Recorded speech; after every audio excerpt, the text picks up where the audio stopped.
Assalamualaikum warahmatullahi wabarakatuh. Perkenalkan, nama saya Arya Sakti Satria Pratama Yulianto. Di sini saya akan menjelaskan mengenai peradilan agama dan kompilasi hukum Islam. Hukum perkawinan dalam kompilasi hukum Islam buku 1 bab 7 sampai bab 14. Yang pertama, hak dan kewajiban suami istri. Kewajiban suami terhadap istrinya. Yang pertama, kewajiban yang bersifat materi yang disebut nafkah. Yang kedua, kewajiban yang tidak bersifat materi atau non materi. Yang ketiga, menggauli istri secara makruh baik dan patut. Pergaulilah mereka istrimu secara baik. Kemudian bila kamu tidak menyukai mereka, bersabarlah, karena mungkin kamu tidak menyukai sesuatu padahal Allah menjadikan padanya kebaikan yang banyak. An-Nisa 19. Makruh berarti patut menurut pandangan adat dan lingkungan setempat. Yang keempat, menjaga dari segala sesuatu yang mungkin melibatkan pada suatu perbuatan dosa dan maksiat atau ditimpa oleh suatu kesulitan dan mara bahaya. Yang kelima, mewujudkan perkawinan yang diharapkan Allah, yaitu mawaddah atau cinta, sakinah atau ketenangan, dan rahmah atau kasih sayang. Hak dan kewajiban pasutri. Yang pertama, kewajiban suami terhadap istri yang merupakan hak istri dari suaminya. B. Kewajiban istri terhadap suaminya yang merupakan hak suami dari istrinya. C. Hak bersama suami istri. D. Kewajiban bersama suami istri. Nafkah, yang artinya nafkah. Nafkah merupakan kewajiban suami terhadap istrinya dalam bentuk materi yang meliputi kebutuhan sandang, pangan, dan papan. Nafkah selalu bersifat lahirlah atau materi. Tidak ada istilah nafkah batin. Suami berkedudukan sebagai pemberi nafkah dan istri sebagai penerima nafkah. Tujuan dan hikmah nafkah untuk mendapatkan ketenangan hidup, cinta dan kasih sayang, serta pergaulan yang baik dalam rumah tangga. Kehidupan rumah tangga akan berjalan dengan baik bila ditunjang dengan tercukupinya kebutuhan rumah tangga. Kewajiban nafkah adalah untuk menegakkan tujuan dari perkawinan itu. Bentuk dan jenis nafkah. Ulama berpendapat sandang, pangan, papan, alat kebersihan, alat tidur, parfum, dan jika istri tak terbiasa melakukan pelayanan, suami wajib menyediakan pembantu. Kewajiban nafkah beberapa pakaian diserahkan kepada kebutuhan setempat sesuai dengan situasi kondisi. Untuk perumahan tidak harus milik pribadi suami, tetapi kewajiban adalah menyediakan meskipun statusnya kontrak. Standar ukuran nafkah. Imam Syafi'i dan ulama Syiah ukurannya adalah status dan kemampuan suaminya, agar yang berkemampuan hendaklah memberi nafkah sesuai dengan kemampuannya. Barang siapa yang rezekinya sudah dikadarkan Allah, hendaklah memberi nafkah dengan apa yang telah diberikan Allah kepadanya. Allah tidak memikuli beban seseorang kecuali sekedar apa yang Allah memberikan kepadanya. Allah akan memberikan kemudahan sesuatu kesulitan yang dirasakan. Surat At-Tolak ayat 7. Harta kekayaan dalam perkawinan. Pasal 85 sampai pasal 97. Harta benda yang diperoleh selama perkawinan menjadi harta benda bersama, mulai saat ijab qabul sampai dengan putusnya perkawinan, baik karena kematian atau karena penceraian. Pemberlakuan ketentuan hukum tentang harta tersebut tanpa harus dipermasalahkan diperoleh oleh siapa. Kepemilikan terdaftar atas nama suami dan atas nama istri tetap merupakan harta bersama. Harta bawaan dari masing-masing suami dan istri dan harta benda yang diperoleh masing-masing sebagai hadiah atau warisan adalah di bawah penguasaan masing-masing sepanjang para pihak tidak menentukan lain. Kompilasi Hukum Islam bab 13 pasal 87, pasal 35 sampai dengan 37 UU nomor 1 tahun 1974. Pemeliharaan anak pasal 98, pasal 106.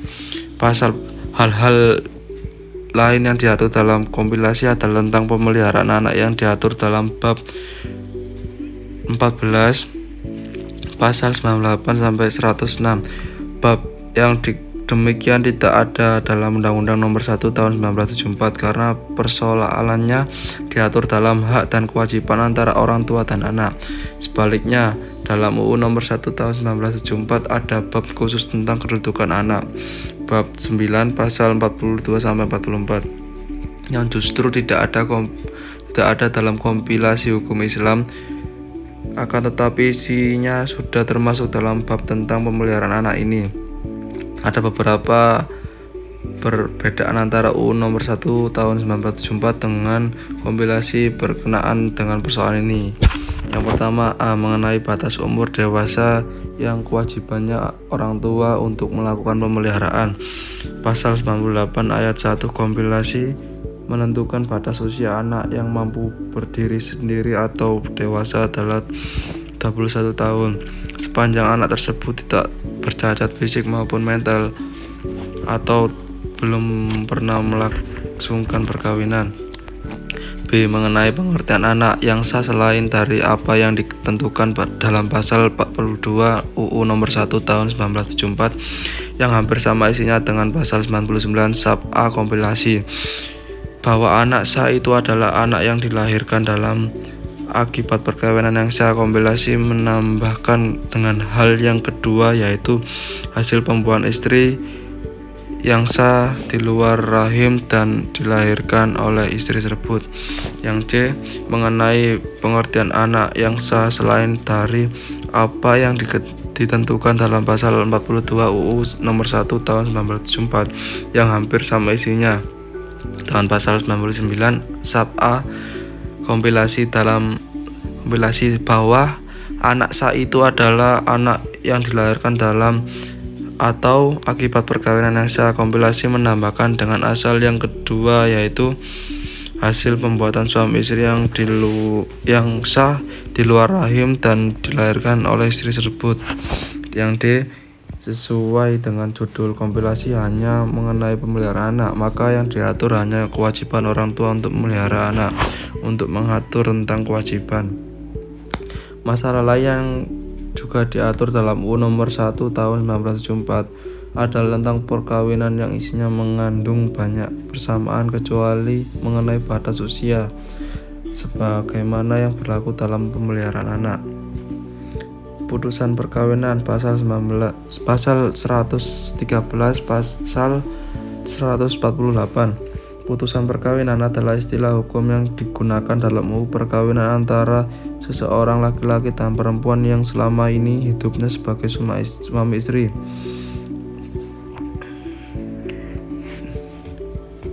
Nusyus suami artinya pendurhakaan suami kepada Allah karena meninggalkan kewajibannya terhadap istrinya, baik yang bersifat materi maupun non-materi.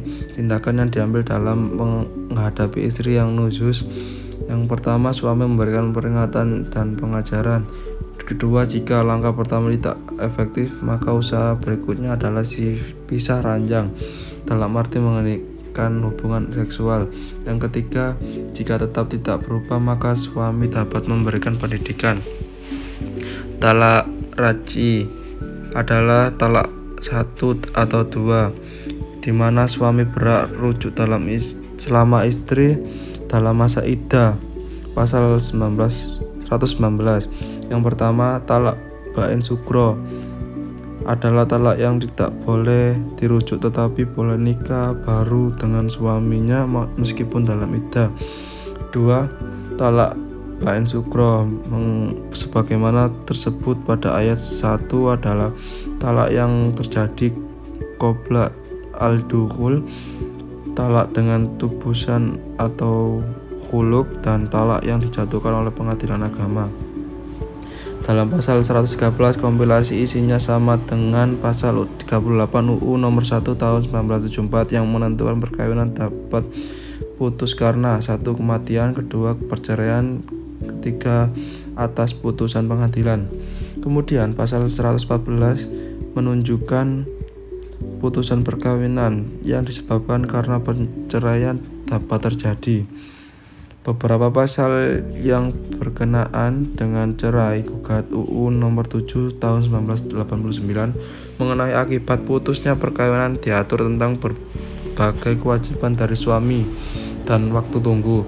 Mengenai waktu tunggu yang diatur dalam pasal 153 kompilasi isinya hampir sama dengan pasal 39 PP nomor 9 tahun 1975. Di sini juga diatur tentang mut'ah, yaitu pemberian bekas suami kepada istri yang dijatuhkan talak berupa benda atau uang dan lainnya akibat khuluk dan akibat li'an. Yang rujuk pasal 163 sampai pasal 196. Rujuk atau dalam istilah hukum disebut raj'ah, berasal dari bahasa Arab yang artinya kembali. Orang yang rujuk pada istrinya berarti kembali pada istrinya. Rukun dan syaratnya yang bagi laki-laki yang pertama, laki-laki merujuk adalah suami. Bagi perempuan yang dirujuk, yang dia menikahi istrinya itu dengan nikah yang sah. Yang kedua, laki-laki merujuk itu mestilah seseorang yang mampu melaksanakan pernikahan dengan sendirinya, yaitu telah dewasa, sehat akal, pikiran, dan bertindak dengan kesadaran. Untuk bagi perempuan, yang pertama, perempuan itu adalah istri yang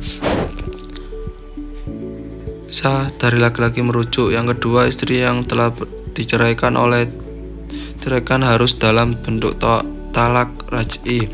Yang ketiga, istri itu harus masih berada dalam iddah talak raj'i. Yang keempat, istri itu telah digaulinya dalam masa perkawinan itu. Yang C, ada ucapan rujuk yang diucapkan laki-laki yang merujuk baik secara syar'i maupun kinayah, dan di dalam rujuk tersebut suami tidak boleh mengajukan syarat pada istri yang akan dirujuk. D, kesaksian dalam rujuk. Dalam pasal 170 yang merupakan ketentuan penutup untuk buku pertama disebutkan 1. Istri yang tinggal mati oleh suaminya wajib melaksanakan masa berkabung selama masa iddah sebagai tanda turut berdukacita dan sekaligus menjaga timbulnya fitnah. Yang kedua, suami yang tinggal mati oleh istrinya melakukan masa berkabung menurut keputusan. Ketentuan ini merupakan salah satu ketentuan baru yang sebenarnya tidak mampu diatur dalam satu bab khusus mengingat urgensinya yang tidak terlalu mendesak. Sebagaimana beberapa ketentuan lain dalam kompilasi, ketentuan ini adalah ketentuan untuk yang tidak mempunyai sanksi dan karenanya walaupun dirumuskan dengan kata-kata wajib melaksanakan hanya bersifat anjuran saja. Terima kasih atas perhatiannya dan mohon maaf ada salah kata dan salah perbuatan, mohon dimaafkan. Assalamualaikum warahmatullahi wabarakatuh.